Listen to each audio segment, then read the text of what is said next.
Guys, video शुरू करने से पहले मैं आपसे एक छोटा सा सवाल पूछना चाहता हूँ। अगर मैं आपसे पूछूं, इस दुनिया की सबसे सच्ची चीज क्या है? शायद आप कहेंगे टाइम, यानी कि समय, या फिर डिस्टेंस, यानी कि दूरी, या हो सकता है आप कहो स्पीड, यानी कि गति। क्योंकि हमें लगता है कि ये चीजें हमेशा एक जैसी रहती है। अगर एक घड़ी में 1 मिनट बीतता है, तो वो हर जगह 1 मिनट ही होगा। अगर कोई चीज 100 किलोमीटर दूर है, तो वो हर किसी के लिए 100 किलोमीटर ही होगी। लंबे समय तक हम यही मानते आए थे, लेकिन आज से लगभग 120 साल पहले एक इंसान ने इस सोच को पूरी तरीके से हिला दिया था। उस इंसान का नाम था अल्बर्ट आइंस्टाइन। उन्होंने कहा, समय और दूरी उतनी स्थिर नहीं है जितना हम सोचते हैं। और यही से शुरू हुई रिलेटिविटी थ्योरी।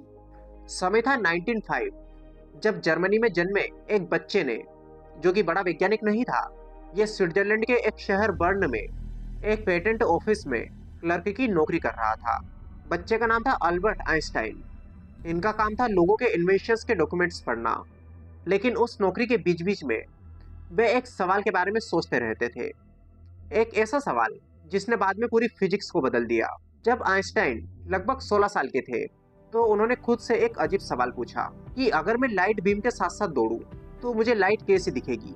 सोचिए, आप किसी कार के साथ बराबर स्पीड से दौड़ रहे हो, तो फिर वो कार आपको लगभग स्थिर दिखेगी। तो क्या ऐसा हो सकता है कि अगर हम लाइट की स्पीड से चले, तो लाइट भी हमें स्थिर दिखाई दे? हालांकि फिजिक्स का एक नियम कहता है कि ऐसा नहीं हो सकता। यही कॉन्ट्रडिक्शन आइंस्टाइन के दिमाग में कई सालों तक घूमता रहा।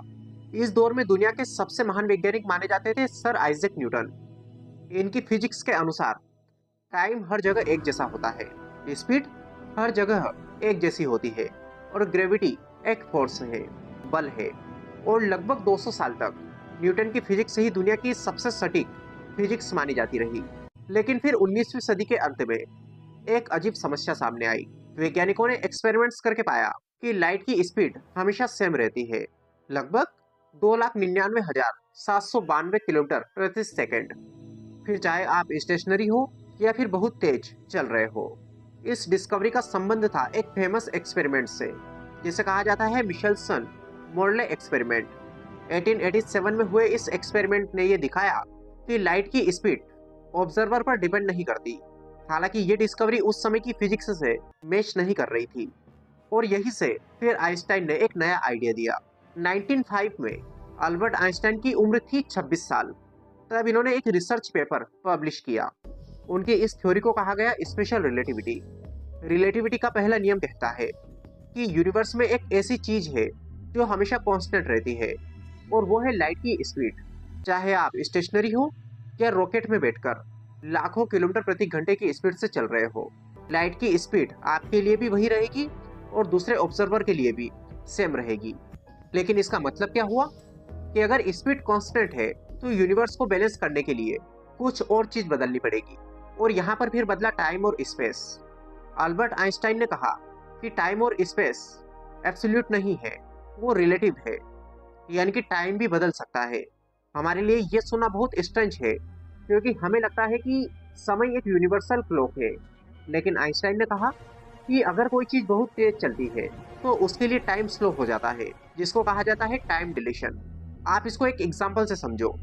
मान लीजिए एक स्पेसशिप है जो कि स्पेस में ट्रेवल कर रही है, लगभग लाइट की स्पीड के करीब। उस स्पेसशिप में एक एस्ट्रोनॉट है और अर्थ पर उसका एक दोस्त है। अगर एस्ट्रोनॉट 5 साल तक स्पेस में ट्रेवल करेगा, तो ये संभव है कि अर्थ पर 20 या 30 साल गुजर जाएंगे। मतलब कि एस्ट्रोनॉट फ्यूचर में पहुंच जाएगा। और ये साइंस फिक्शन नहीं है, ये रिलेटिविटी का रियल रिजल्ट है। इसके अलावा स्पेस भी बदल सकता है। ये रिलेटिविटी का दूसरा स्ट्रेंज रिजल्ट है कि अगर कोई ऑब्जेक्ट बहुत तेज स्पीड से मूव करता है, तो उसकी लेंथ छोटी हो जाती है। मतलब अगर कोई स्पेसशिप लाइट स्पीड के पास ट्रेवल करे, तो बाहरी ऑब्जर्वर को वो थोड़ी कंप्रेस्ड दिखाई देगी। लेकिन इन दोनों के अलावा आइंस्टाइन की सबसे बड़ी डिस्कवरी ये थी कि स्पेस और टाइम अलग अलग चीजें नहीं है, वे मिलकर बनाते हैं स्पेस टाइम। और यही कॉन्सेप्ट आज मॉडर्न फिजिक्स की फाउंडेशन है। इसको और भी आसान तरीके से समझने के लिए आप एक ट्रेम्पोलाइन की कल्पना करो। अगर उस पर एक भारी गेंद रख दी जाए, तो ट्रेम्पोलाइन नीचे की तरफ झुक जाएगी। अब अगर आप उस पर एक छोटी गेंद डालें, तो वो बड़ी गेंद की तरफ घूमते हुए जाएगी। यही ग्रेविटी है। आइंस्टाइन ने कहा ग्रेविटी कोई इनविजिबल फोर्स नहीं है, बल्कि मास स्पेस टाइम को मोड़ देता है और ऑब्जेक्ट्स उसी कर्व को फॉलो करते हैं। लेकिन फिर यहाँ पर एक और सवाल बनता है कि अगर ऐसा है तो फिर पृथ्वी गिरती क्यों नहीं? पृथ्वी सन में गिर क्यों नहीं जाती? और इसका जवाब देती है रिलेटिविटी। गाइस, सन इतना मैसिव है कि वो स्पेस टाइम को बेंड कर देता है और पृथ्वी उसी कर्व में घूमती रहती है। और फिर यहीं पर आइंस्टाइन के इक्वेशंस से एक और स्ट्रेंज प्रेडिक्शन निकला कि अगर कोई ऑब्जेक्ट बहुत ज्यादा मैसिव हो तो वो स्पेस टाइम को इतना मोड़ सकता है कि वहां से लाइट भी बाहर नहीं निकल सकती। इसे कहा जाता है black hole.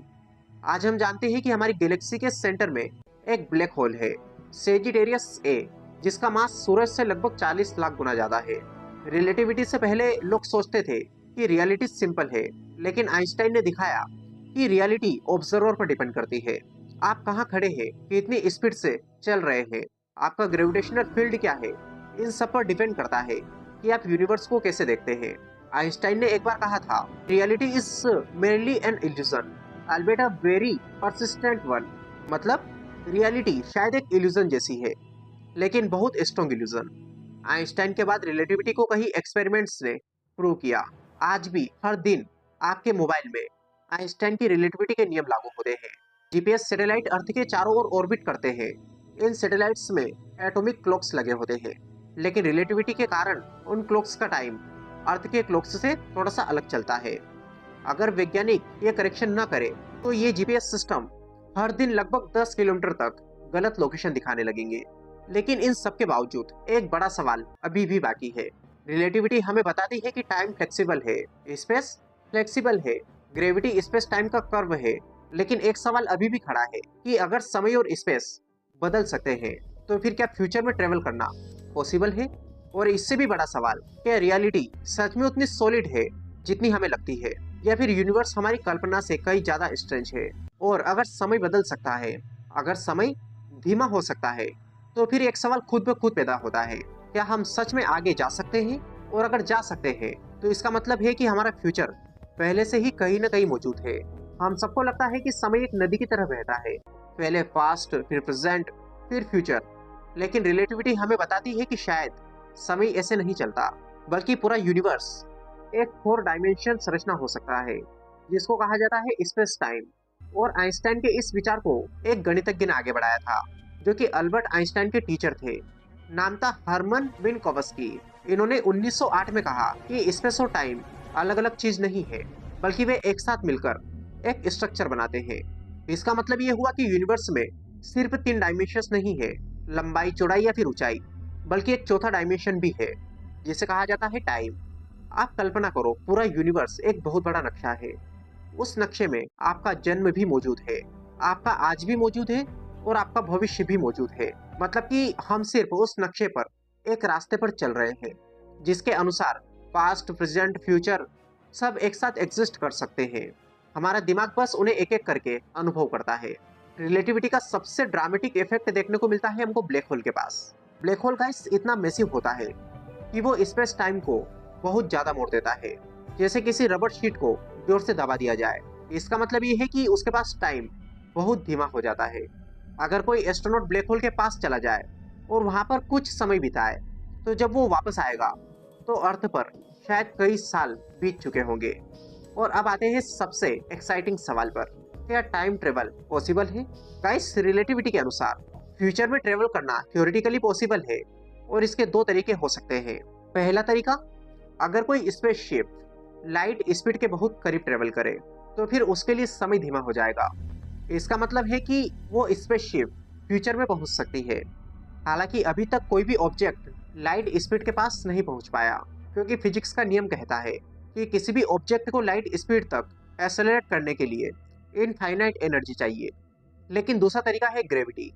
Theory of relativity के अनुसार जितनी स्ट्रॉन्ग ग्रेविटी होगी उतना टाइम स्लो होगा, और इसलिए ब्लैक होल के पास, न्यूट्रॉन स्टार्स के पास समय बहुत धीरे चलता है।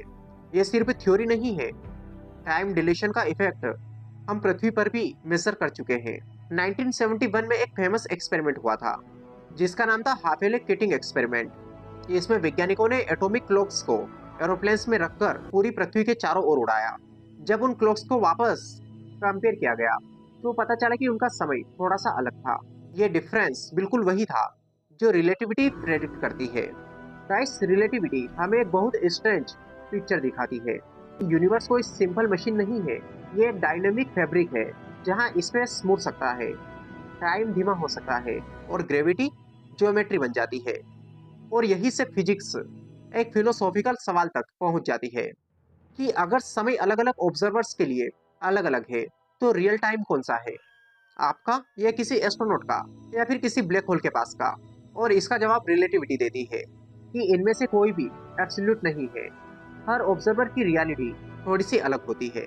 हालांकि रिलेटिविटी बहुत पावरफुल थ्योरी है, लेकिन ये यूनिवर्स की हर चीज एक्सप्लेन नहीं कर सकती। जब हम बहुत छोटे लेवल पर जाते हैं, जैसे एटम्स और पार्टिकल्स, तो फिर वहां पर काम करती है क्वांटम मैकेनिक्स। और क्वांटम मैकेनिक्स रिलेटिविटी से पूरी तरीके से मैच नहीं करती। और यही वजह है कि आज भी वैज्ञानिक एक नई थ्योरी की खोज कर रहे हैं, जिसे कहा जाता है थ्योरी ऑफ एवरीथिंग। और शायद भविष्य में एक दिन हमें ऐसी थ्योरी मिल जाए जो रिलेटिविटी, क्वांटम फिजिक्स, ग्रेविटी, इन सबको एक साथ जोड़ दे। और तब शायद हम सच में समझ पाएंगे कि यूनिवर्स आखिर है क्या।